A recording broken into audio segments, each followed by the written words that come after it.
ಎಲ್ರಿಗೂ ನಮಸ್ಕಾರ. ಇವತ್ತು ನಾನು ಮಾಡಿ ತೋರಿಸ್ತಾ ಇರೋದು ಮೀಡಿಯಮ್ ಅವಲಕ್ಕಿ ತಗೊಂಡು ಯಾವ ಥರ ಮಾಡಬೇಕು, ಚುರುಮುರಿ ಅವಲಕ್ಕಿ ಅಂತ ಕರಿತೀವಿ. ಇದನ್ನು ಹೆಂಗೆ ಮಾಡ್ಬೇಕು ನೋಡಿ. ಮೊದಲಿಗೆ ನಾನು ಮೀಡಿಯಮ್ ಅವಲಕ್ಕಿ ತೊಗೊಂಡಿದ್ದೀನಿ. ಅಂದರೆ ಅಷ್ಟು ದಪ್ಪನೂ ಇರಬಾರ್ದು, ಗಟ್ಟಿನೂ ಇರಬಾರ್ದು. ಮೀಡಿಯಮ್ ಅವಲಕ್ಕಿ ತೊಗೊಂಡು ಗ್ಯಾಸ್ ಆನ್ ಮಾಡಿಕೊಂಡು ಒಂದು ಬಾಣಲೆ ತೊಗೊಂಡು ಅದರಲ್ಲಿ ಮೀಡಿಯಮ್ ಅವಲಕ್ಕಿ ಹಾಕಿ ಈ ಥರ ಬೆಚ್ಚಗೆ ಮಾಡ್ಕೋತಾ ಇದ್ದೀನಿ. ಸ್ವಲ್ಪ ಲೈಟಾಗಿ ನಾವು ಹಾಟ್ ಮಾಡಿಕೊಂಡ್ರೆ ಕ್ರಿಸ್ಪಿಯಾಗಿರುತ್ತೆ. ಈ ಥರ ನೋಡಿ.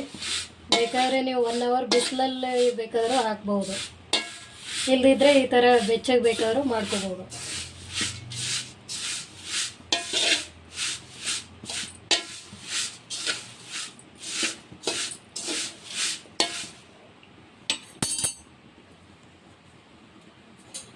ಬೆಚ್ಚಗೆ ಮಾಡ್ಕೊಂಡಿದ್ದೀನಿ. ನಾನು ಜಾಸ್ತಿ ತೊಗೊಂಡಿದ್ದೀನಿ ಅವಲಕ್ಕಿನ.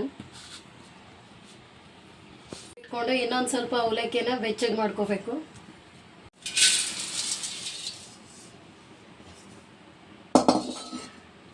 ಇದನ್ನು ಈ ಥರ ಮತ್ತೆ ಬೆಚ್ಚಗೆ ಮಾಡ್ಕೋಬೇಕು. ಅಂದರೆ ಅವಲಕ್ಕಿ ಬಾಯಲ್ಲಿ ಒಂಥರ ಕ್ರಿಸ್ಪಿಯಾಗಿ ಬರುತ್ತೆ.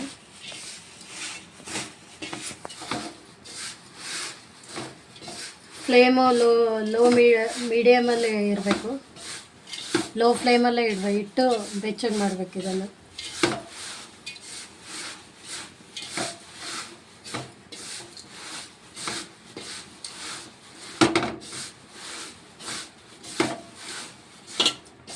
ನೀವು ಫ್ಲೇಮ್ ಏನಾದರೂ ಹೈ ಫ್ಲೇಮ್ ಇಟ್ಟರೆ ಎಲ್ಲ ಹೊತ್ತೋಗೋ ಚಾನ್ಸಸ್ ಇರುತ್ತೆ.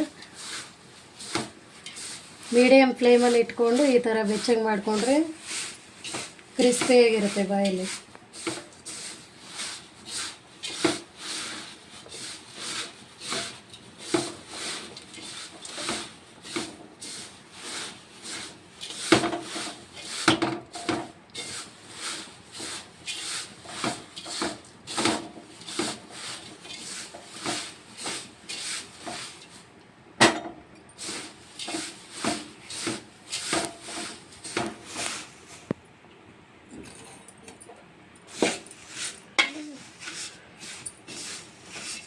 ಅವಲಕ್ಕಿ ಬೆಚ್ಚಗೆ ಮಾಡ್ಕೊಂಡಿದ ತಕ್ಷಣ ಎಣ್ಣೆ ಹಾಕಬೇಕು ಒಗ್ಗರಣೆಗೆ.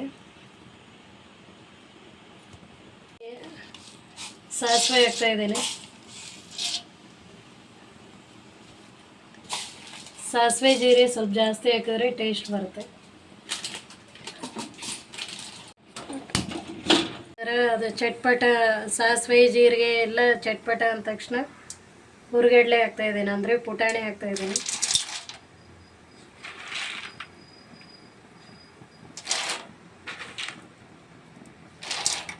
ಹುರಿಗಡ್ಲೆ ಒಂದು 2 ಹಿಡಿಯಷ್ಟು ಹಾಕ್ತಾ ಇದ್ದೀನಿ.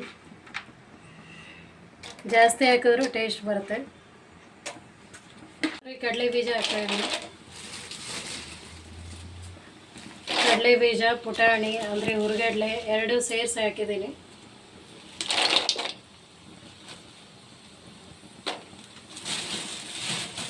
ಈ ಥರ ಕೆಂಪು ಮೆಣಸಿನ್ಕಾಯಿ ಕಟ್ ಮಾಡ್ಕೊಂಡು ಹಾಕ್ತಾ ಇದ್ದೀನಿ ನಾನು. ಕೆಂಪು ಒಣ ಮೆಣಸಿನ್ಕಾಯಿ ಇದು ಒಂಥರ ಬಾಯಲ್ಲಿ ಒಳ್ಳೆ ಫ್ಲೇವರ್ ಕೊಡುತ್ತೆ ತಿನ್ನೋ ಟೈಮಲ್ಲಿ.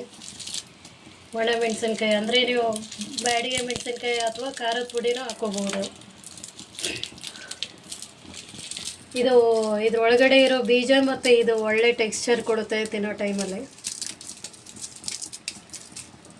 ಇದಿಲ್ಲ ಅಂದರೆ ನೀವು ಇದನ್ನು ಹಾಕೋಬಹುದು, ಯಾವುದಂದರೆ ಮೆಂತ್ಯ ಮೆಣಸಿನ್ಕಾಯಿ ಅಥವಾ ಮಜ್ಜಿಗೆ ಮೆಣಸಿನ್ಕಾಯಿ ಅಂತಾರಲ್ಲ, ಅದನ್ನು ಕೂಡ ಹಾಕೋಬಹುದು. ನೋಡಿ, ಈ ಥರ ಸಣ್ಣ ಫ್ಲೇಮಲ್ಲಿ ಇಟ್ಟು ನಾನು ಈ ಥರ ಕೈ ಆಡಿಸ್ತಾ ಇದ್ದೀನಿ. ಸ್ವಲ್ಪ ಅದು ಹೀಟ್ ಆದಮೇಲೆ ಆಫ್ ಮಾಡ್ಕೋಬೇಕು. ಕೆಲವೊಬ್ರು ಇದಕ್ಕೆ ರೆಡ್ ಚಿಲ್ಲಿ ಪೌಡ್ರ್ ಆ್ಯಡ್ ಮಾಡ್ತಾರೆ, ನಾನು ಅದನ್ನು ಆ್ಯಡ್ ಮಾಡಿಲ್ಲ. ಇದನ್ನು ಟೆಕ್ಸ್ಚರ್ಗೋಸ್ಕರ ರೆಡ್ ಚಿಲ್ಲಿನ ಮಾತ್ರ, ಡ್ರೈ ರೆಡ್ ಚಿಲ್ಲಿನ ಮಾತ್ರ ಹಾಕಿದ್ದೀನಿ.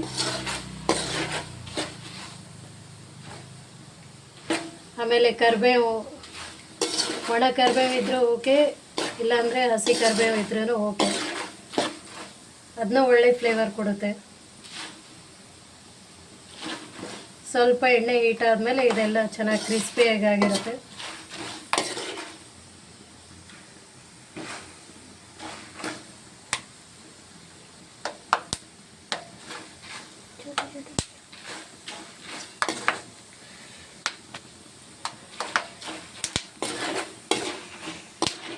ಆಗ ಒಂದು 2 ಸ್ಪೂನಷ್ಟು ಸಕ್ಕರೆ ಹಾಕ್ತಾಯಿದ್ದೀನಿ.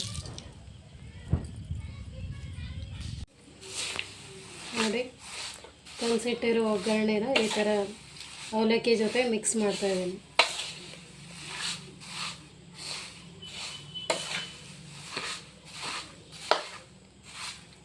ಯಾರಾದರೂ ರಿಲೇಟಿವ್ಸ್ ಮನೆಗೆ ಬಂದಾಗ ಏನು ಮಾಡೋದಂತ ಚಿಂತೆ ಆಗುತ್ತಲ್ಲ, ಅವಾಗ ಸಡನ್ನಾಗಿ ಇದನ್ನು ಸ್ವಲ್ಪ ಪ್ರಮಾಣದಲ್ಲಿ ಮಾಡಿಕೊಂಡ್ರೆ ದಿಢೀರಂತ ಆಗಿಬಿಡುತ್ತೆ. ಮನಸ್ಸಿಗೂ ಹಿತ, ರುಚಿಯಲ್ಲೂ ಟೇಸ್ಟ್. ಸೊ ನೀವು ಟ್ರೈ ಮಾಡಿ ನೋಡಿರಿ. ಟ್ರೈ ಮಾಡಿ ಕಮೆಂಟ್ ಮಾಡಿರಿ ಯಾವ ಥರ ಆಗಿತ್ತು ಅಂತ.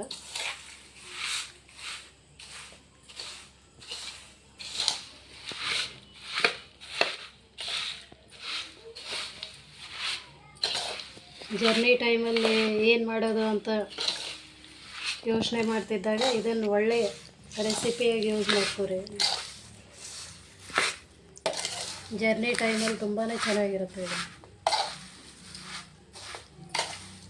ನೀವು ಒಂದು ಸಲ ಟ್ರೈ ಮಾಡಿ ಹೇಗಾಗಿತ್ತಂತ ಕಮೆಂಟ್ ಮಾಡಿ.